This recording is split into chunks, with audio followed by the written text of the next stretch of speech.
नमस्कार। 4 बड़ी खबरों में आप सभी का स्वागत है और मैं हूं आपके साथ वैशाली। आज की पहली खबर में हम बात करेंगे दिल्ली की। मुख्यमंत्री रेखा गुप्ता ने केंद्रीय गृह मंत्री अमित शाह के साथ बैठक पर कहा कि छोटे छोटे विषय जो दिल्ली को बड़ी बड़ी दिक्कत दे रहे थे। दूसरी बड़ी खबर छत्तीसगढ़ से है, जहां विधानसभा में बजट सत्र के चौथे दिन कांग्रेस प्रदेश अध्यक्ष दीपक बैज की जासूसी का आरोप लगाकर कांग्रेसी विधायक नारेबाजी करते हुए गर्भगृह तक पहुंच गए। तीसरी बड़ी खबर उत्तर प्रदेश से है, जहां संभल स्थित जामा मस्जिद में रंगाई पुताई के मामले में इलाहाबाद हाई कोर्ट की ओर से बड़ा फैसला सामने है। और चौथी बड़ी खबर उत्तर प्रदेश से ही है, जहां महाकुंभ खत्म होते ही प्रदेश का सियासी पारा भी गरमाने लगा है। सियासी दलों के बीच बयानबाजी का दौर शुरू हो गया है। बयानबाजी ऐसी कि 2025 में 27 में चुनाव को लेकर बड़े बड़े दावे किए जा रहे हैं। तो आइए शुरू करते हैं 4 बड़ी खबरें।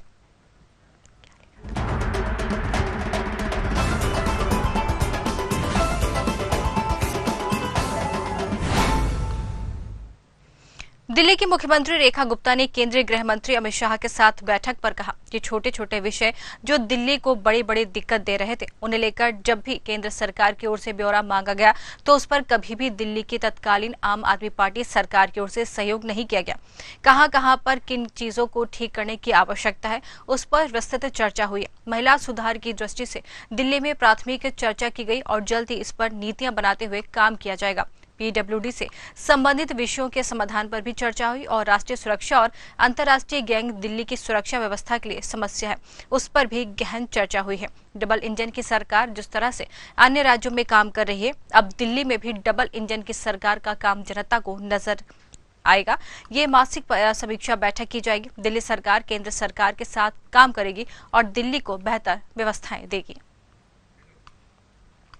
तो जिस तरीके से दिल्ली सीएम ने केंद्रीय गृह मंत्री से मुलाकात की, कई मुद्दों पर चर्चा की है और ज्यादा जानकारी हम इस खबर पर लेंगे। हमारे साथ नजम हसन राजनीतिक विश्लेषक जुड़ गए हैं। नजम जी, आपका बहुत बहुत स्वागत है। नजम जी, जिस तरीके से दिल्ली सीएम रेखा गुप्ता ने केंद्रीय गृह मंत्री अमित शाह से मुलाकात की है, तो इसके सियासी मायने जो है क्या निकाले जा रहे हैं? बैठक को लेकर लंबी चर्चा भी चली है। देखिए वैशाली, आज जिस तरह से दिल्ली के मुख्यमंत्री रेखा गुप्ता जी आज गृह मंत्री अमित शाह जी से मुलाकात की है जी, तो दिल्ली में कानून व्यवस्था को लेकर गृह मंत्री से ये मुलाकात की है।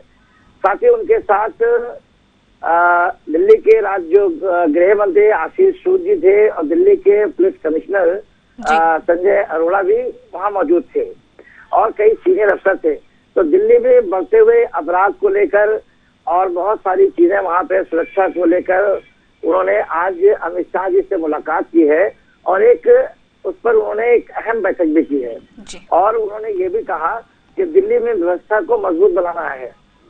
और साथ ही उन्होंने जो मेरी जानकारी के मुताबिक ये भी है कि दिल्ली के अंदर जिस तरह से सुरक्षा का खतरा आम आदमी पार्टी में बढ़ रहा था, उसी को लेकर आज ये अमित शाह जी से मुलाकात करने रेखा गुप्ता जी गई थी वहां पर।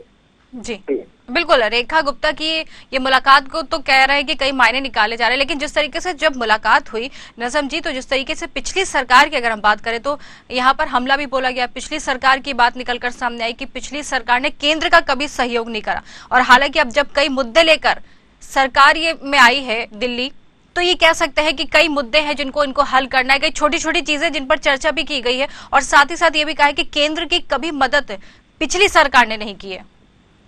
आज इसीलिए ये मुख्यमंत्री रेखा गुप्ता गृह मंत्री जी से मुलाकात की है जी। और उन्होंने अमित शाह जी से उन्होंने कहा है कि दिल्ली की सुरक्षा को लेकर उन्हें सख्त कदम उठाने की जरूरत है। उन्होंने सहयोग की, उन्होंने दिल्ली के लिए सहयोग भी मांगा है और मुख्यमंत्री ने केंद्र सरकार से पूरा सहयोग की मांग की है। राजधानी में सुरक्षा व्यवस्था के लिए उन्होंने ये भी कहा है।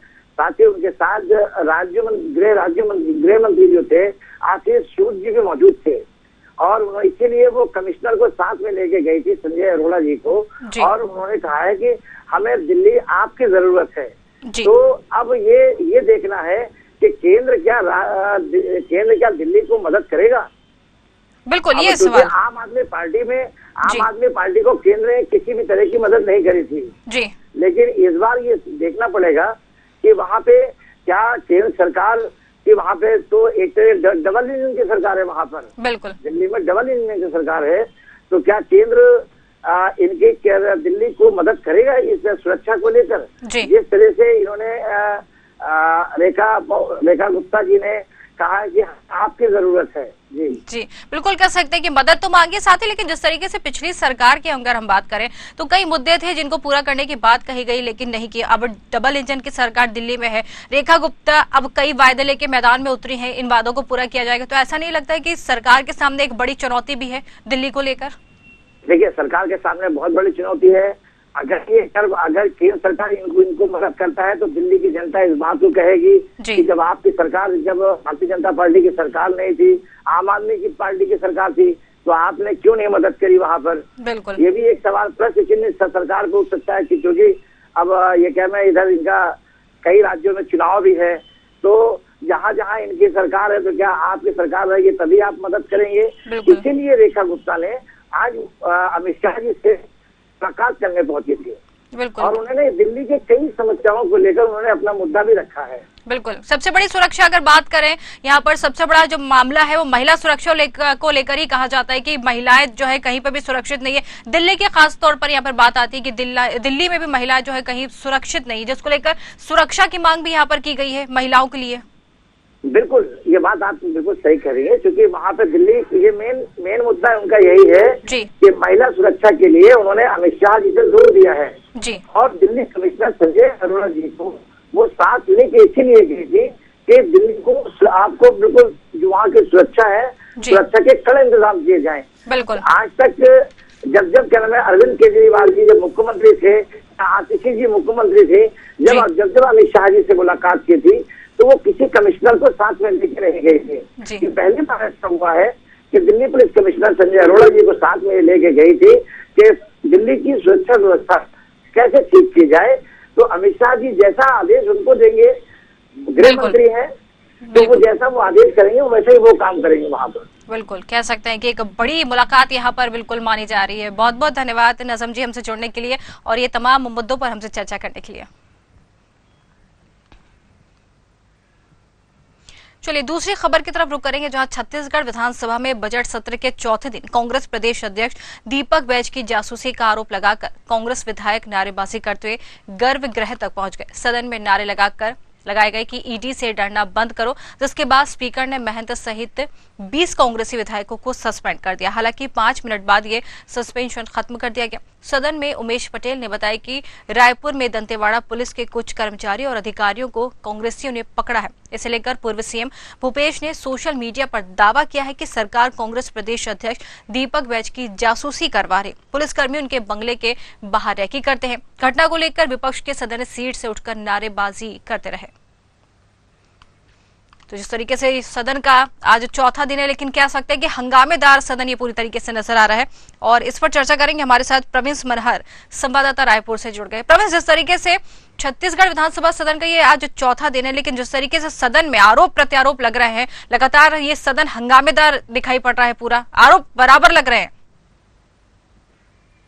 देखिए वैशाली, निश्चित तौर से जब से विधानसभा सत्र का बजट सत्र शुरू हुआ है, तमाम तरह के जो वादे और आरोप है वो कहीं न कहीं सदन पर गूंजता हुआ नजर आ रहा है। अगर हम बात करें तो आज विधानसभा बजट सत्र का चौथे दिन है और जैसे ही बजट सत्र जो शुरू होता है वैसे ही आज जो है खत्म हो जाता है। कैसे खत्म होता है ये आपको पूरी खबर में बताएंगे, किस तरीके से क्या आज का जो मुद्दा रहा है विधानसभा में, क्या क्या प्रमुख मुद्दे हैं और किन मुद्दों को लेकर जो है आज सत्ता और विपक्ष के बीच हंगामे होते हुए नजर आया। आपको बता दें कि सबसे पहले जब बजट सत्र शुरू होता है, सदन जब कार्रवाइयां 11 बजे शुरू होती है, तब जो है विपक्ष के तमाम विधायक जो है सदन अंदर पहुंचते हैं और सबसे पहले जो है वो दीपक बैज के निवास है रायपुर स्थित देवेंद्र नगर में। वहां कल देर रात पुलिसकर्मी और अधिकारियों को जो है कांग्रेसियों ने पकड़ा था और उनसे लगातार पूछताछ कर रही थी कि आखिरकार दीपक बैज जो प्रदेश अध्यक्ष है कांग्रेस के, उसके बंगले के बाहर क्यों वो रेकी कर रहे हैं, क्यों जासूसी कर रहे हैं। इस तमाम मुद्दे को लेकर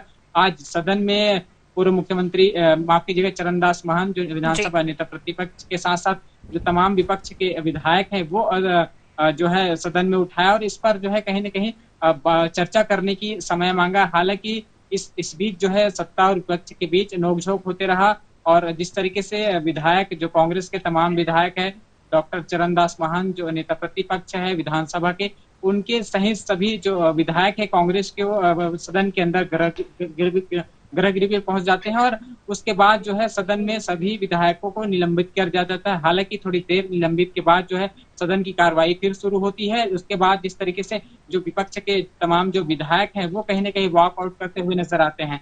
हालांकि जिस तरीके से लगातार अब सियासत जो है वो तेज होते दिख रहा है, दीपक बैज के जो जासूसी वाला मामला है वो कहीं ना कहीं विपक्ष जो है वो सवाल खड़ा करते नजर आ रहे हैं कि आखिरकार जिस तरीके से सत्ता पक्ष के जो बड़े नेता हैं, जो बड़े अधिकारी को बोलकर जिस तरीके से दीपक बैज के यहाँ रेकी करवाई जा रही है, पुलिस को भेजकर जासूसी करवा दी रही है, तमाम मुद्दों को लेकर आज जो है विपक्ष जो है वो सदन में कहीं ना कहीं ये मामलों को उठाते हुए नजर आया और इस पर चर्चा करने का समय जो है विधानसभा अध्यक्ष डॉक्टर रमन सिंह से मांगा, लेकिन इस पर समय देने की बजाय जिस तरीके से तमाम जो विधायक है कांग्रेस के वो कहीं न कहीं विधानसभा के अंदर, सदन के अंदर गर्भगृह में पहुंचकर जो है विरोध करते हुए नजर आए, जिसको अध्यक्ष के द्वारा जो है वो निलंबित कर दिया गया। जी बिल्कुल, कह सकते हैं कि सदन पूरी तरीके से हंगामेदार नजर आ रहा है। पूरी तरीके से जिस तरीके से जासूसी करने के आरोप लग रहे हैं, तो कहीं ना कहीं ये कह सकते हैं कि सदन का जो आगे की कार्रवाई वो भी पूरी तरीके से हंगामेदार नजर आएगी। बहुत बहुत धन्यवाद प्रवीण से हमसे जुड़ने के लिए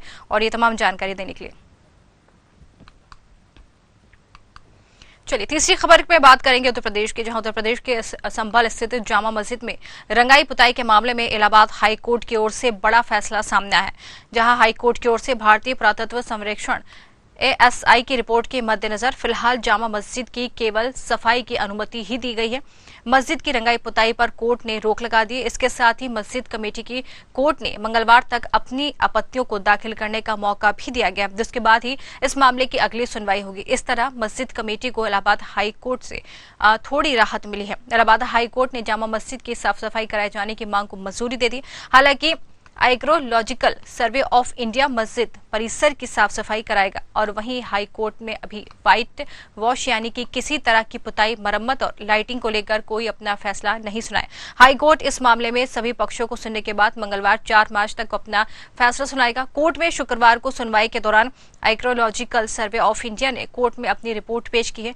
ASI की इस रिपोर्ट में कहा गया है कि मस्जिद में पहले से ही पेंटिंग है। इधर ASI इस रिपोर्ट पर मस्जिद कमेटी ने कोर्ट में आपत्ति जताई है। मामले की सुनवाई कर रही बेंच ने मस्जिद कमेटी के लिखित तौर पर आपत्ति दाखिल करने की भी मांग की है।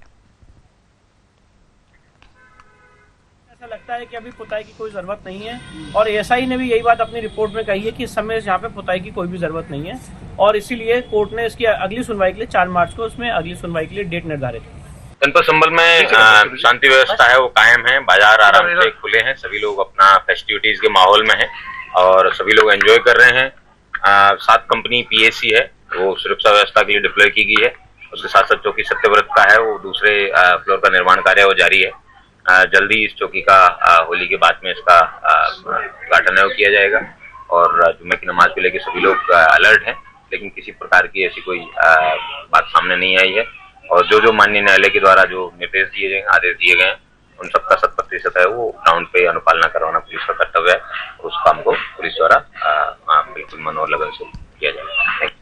तो ये कह सकते हैं कि हाई कोर्ट ने सिर्फ सफाई करने की अनुमति दी है। जिस तरीके से यहाँ पर रंगाई पुताई के लिए मना कर दिया तो एक बड़ा झटका है ये, तो कह सकते हैं। इस पर ज्यादा जानकारी लेंगे, हमारे साथ रामपाल सिंह यादव संभल से जुड़ गए हैं। रामपाल, हाई कोर्ट से कि कह सकते हैं इलाहाबाद हाई कोर्ट से बड़ा झटका लगा है संभल की तरफ, यहाँ पर जामा मस्जिद में रंगाई पुताई के लिए साफ तौर पर इनकार कर दिया गया है। जी बिल्कुल, बता दूं वैशाली संभल हिंसा का ये 3 माह से कैंप का ऊपर हो चुका है, जहां पर आज मैं एक चीज और बता दूं आपको, यहाँ पर 4थी बार आज न्यायिक आयोग की टीम संभल पहुंची है। मैं वहीं पर इस वक्त मौजूद हूँ। ये PW गेस्ट हाउस है, PWD का गेस्ट हाउस है, वहीं पर उस गेट पर मौजूद हूँ मैं इस वक्त। यहाँ पर लोगों के बयान दर्ज आज जो न्याय आयोग की टीम कर रही है, वहां पर SP DM के बयान दर्ज किए गए हैं। विष्णु शंकर जैन जो हिंदू पक्ष के वकील हैं, जो याचिकाकर्ता हैं, वो भी इस वक्त यहाँ मौजूद है, तो वो भी इस वक्त उन्होंने भी अपने बयान दर्ज किए हैं। तो ऐसे में ये माना जा रहा है कि जो मंदिर के जो मस्जिद विवादित मस्जिद के जो जामा मस्जिद के जो स्ट्रक्चर हैं, उनसे कहीं ना कहीं छेड़छाड़ की गई है। उनके फोटो भी वायरल हुए हैं, ऐसा मामला निकल कर सामने आया है। तो इसमें ऐसे इन्होंने जामा मस्जिद पक्ष के जो वकील हैं जफर अली, तो उन्होंने जो है ASI से अनुमति मांगी थी और इसको कोर्ट में भी दाखिल किया गया था कि इसकी जो मस्जिद की जो स्ट्रक्चर है उसको लिए ढकने के लिए किया गया था, उसकी जो रंगाई पुताई के लिए करके आदेश मांगे गए थे, लेकिन उन्होंने साफ तौर से जो कोर्ट ने और एएसआई ने दोनों ने इसको बड़ा झटका देते हुए इसको साफ इनकार कर दिया है। साफ सफाई की अनुमति हालांकि दे दी गई है, लेकिन इसके जो जिस तरीके से इसको स्ट्रक्चर है ढकने के लिए मनाही कर दी है। इसमें ऐसे भी फोटो आ रहे हैं कल एसआई की टीम भी यहाँ संभल पहुंची थी, उन्होंने अपनी शासन को रिपोर्ट भेजी है, तो उसमें ऐसा लग रहा है कि जो उसकी तरफ से भी ये बात निकल कर आ रही है जो एसआई की तरफ से कि जो पुराने स्ट्रक्चर है उसको ढकने का, मंदिर का जो स्ट्रक्चर था वो ढकने का प्रयास किया गया था। तो ऐसे में अभी जो हाल फिलहाल में जो हालात हैं संभल के सामान्य है, स्थिति सामान्य है। पुलिस चप्पे चप्पा पुलिस अपनी जो कार्रवाई है संभल हिंसा को लेकर के पुलिस अपनी कार्रवाई में जुटी हुई है। और आज चौथी बार जो है न्यायिक आयोग की टीम संभल पहुंची है पीडब्ल्यू गेस्ट हाउस में। पहली बार जब संभल जो न्यायिक आयोग की टीम पहुंची थी तो उसने पहली बार जामा मस्जिद हिंसा प्रभावित इलाके का निरीक्षण किया था। उसके बाद दूसरी बार जब न्यायिक आयोग की टीम जो संभल पहुंची थी तो उस टाइम वहां पर लोगों से पूछताछ की थी और उसके बाद में जो हिंसा में जो शामिल लोग थे और जो आम जनमानस थे उनके बयान दर्ज किए गए थे। तीसरी बार जब संभल न्यायिक आयोग की टीम पहुंची थी तो अधिकारियों के बयान दर्ज किए गए। आज देखिए वैशाली, आज मैं बता दूं, आज जब संभल न्यायिक आयोग की टीम पहुंची है तो आम जनमानस के अलावा अधिकारियों के भी बयान यहाँ पर दर्ज किया गया है। लगभग 50 से अधिक लोग यहाँ पर अपने जो बयान दर्ज किया जाके। और जो आपको एक चीज और बता दूं कि जो जिस तरीके से जामा मस्जिद की जो रंगाई पुताई को लेकर के जहां पर इन्होंने जफर अली ने मांग की थी उसको कोर्ट ने खारिज कर दिया है और एएसआई ने खारिज कर दिया है। उसके बाद में जो हिंदू पक्ष के जो लोग हैं उन्होंने भी इसमें मतलब अपना विरोध जताया है। जी वैशाली, बिल्कुल कह सकते हैं कि एक बड़ा झटका यहाँ पर मुस्लिम पक्ष को साफ तौर पर दिखाई दे रहा है। हालांकि आपत्तियों को जल्द ही यहाँ पर समय दिया गया है कि मंगलवार तक जो भी आपत्तियां हैं उनको दाखिल करा दे और अगली सुनवाई 4 तारीख की रखी गई है यहाँ पर इस मामले को लेकर। जी वैशाली, मैं बता दूं अगली जो सुनवाई है कोर्ट में होगी 4 तारीख को होगी। वो जो निर्णय आएगा निकल कर वो सामने आएगा। लेकिन फिलहाल हाल फिलहाल में यहाँ पर जो है रोक लगा दी गई है। साफ सफाई की अनुमति दी गई है। मंदिर की साफ सफाई वो भी पुरातत्व विभाग के संरक्षण में हो गया। और विष्णु शंकर जैन और जो यहाँ स्थानीय लोगों का साफ तौर पर कहना है कि इस तरीके से ये एसआई संरक्षण भूमि है, एसआई के संरक्षण में है, तो इसका अधिकार जो है एसआई को होना चाहिए। इन्होंने जबरन कब्जा इसमें मस्जिद पर कर लिया है तो इसका अधिकार एएसआई को होना चाहिए, इन्हें कोई अधिकार नहीं होना चाहिए। तो इसमें साफ तौर पर ये देखा जा रहा है। देखिए मेरे पीछे आप देख सकती है कि यहाँ पर लोग, ये जो न्यायिक आयोग की टीम है वो निकल कर आ रही है। आप तस्वीरों में देख सकती है वही उन्हीं की गाड़ी है, ये उन्हीं की गाड़ी है ये बार बार। और यहाँ पर लोग भी अंदर पहुंच रहे हैं, अपने बयान दर्ज करा रहे हैं। सभी लोग यहाँ पर अपने अपने बयान दर्ज करा रहे हैं। उसके बाद में जो निर्णय निकल कर आएगा वो सामने आएगा, वो आने वाला टाइम बता पाएगा। बिल्कुल कह सकते हैं कि बड़ा झटका जरूर यहाँ पर हाईकोर्ट की तरफ से लगता हुआ मुस्लिम पक्ष को दिखाई दे रहा है। बहुत बहुत धन्यवाद हमसे जुड़ने के लिए और ये तमाम जानकारी हम तक पहुंचाने के लिए आपका। चलिए चौथी और आखिरी खबर में बात करेंगे, जहां महाकुंभ खत्म होते ही प्रदेश का सियासी पारा गरमाने लगा है। सियासी दलों के बीच बयानबाजी का दौर शुरू हो गया। बयानबाजी ऐसी कि 2025 में 2027 चुनाव को लेकर बड़े बड़े दावे किए जा रहे। सभी दल खुद को मजबूत स्थिति में दिखाने में कोई कसर नहीं छोड़ रहे। और इन सब के बीच डिप्टी सीएम केशव प्रसाद मौर्य ने 2027 चुनाव को लेकर सपा और कांग्रेस पर करारा हमला बोला। डिप्टी सीएम मौर्य ने समाजवादी पार्टी को समाप्तवादी पार्टी बताया, साथ ही कांग्रेस का खाता नहीं खुलने की बात कही। सोशल मीडिया पर पोस्ट करते हुए उप मुख्यमंत्री केशव प्रसाद मौर्य ने कहा कि 2027 में तीसरी बार 2017 की तरह भाजपा सरकार की बड़े बहुमत से सरकार बनने जा रही है। समाजवादी पार्टी का भविष्य अंधकार में है, उनकी नाव में बड़ा सा छेद है और उसमें जो लोग बैठे आगे उन्होंने लिखा कि अभी भी उतर कर भागने की तैयारी में है, नाव डूबने वाली है। समाजवादी पार्टी समाप्तवादी पार्टी बनने जा रही। कांग्रेस के मतदाता जोड़ो महाअभियान पर उन्होंने कहा कि वे 30 सभाएं कर ले, लेकिन कांग्रेस का खाता नहीं खुलेगा।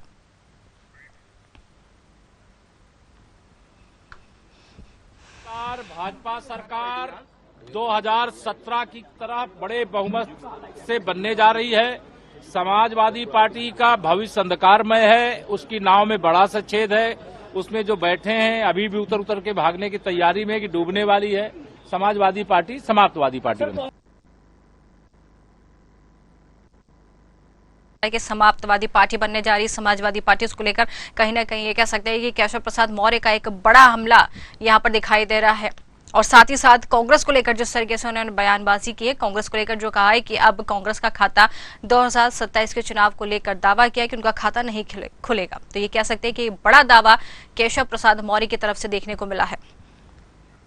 चलिए इस खबर पर ज्यादा जानकारी लेंगे, हमारे साथ प्रशांत राव ब्यूरो हेड लखनऊ से जुड़ गए हैं। प्रशांत, जिस तरीके से ये कह सकते हैं कि डिप्टी सीएम केशव प्रसाद मौर्य ने ये बड़ा दावा किया है, समाजवादी पार्टी को समाप्तवादी पार्टी तक कह दिया उन्होंने। बिल्कुल वैशाली देखिए, आज जो जिस तरीके से सदन में समाजवादी पार्टी के ऊपर बड़ा हमला बोला,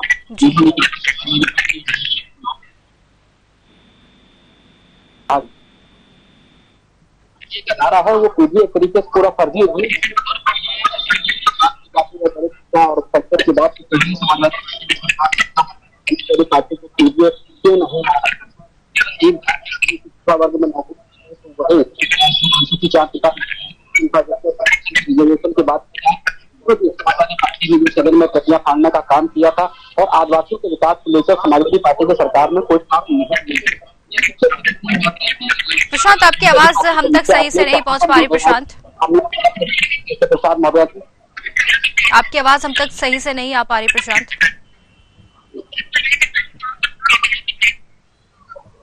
बिल्कुल वैशाली, आपको बता दूं तो आज हमला बोला है डिप्टी सिंह केशव नाम है और आज सदन में जिस तरीके से लेकर यहाँ बयानबाजी हो रही थी, विपक्ष के नेता लगातार आशंकाओं को लेकर बयान कर रहे थे, उसको लेकर डिप्टी सिंह केशव प्रसाद मौर्य ने बड़ा हमला बोला था। उस पर उन्होंने कहा कि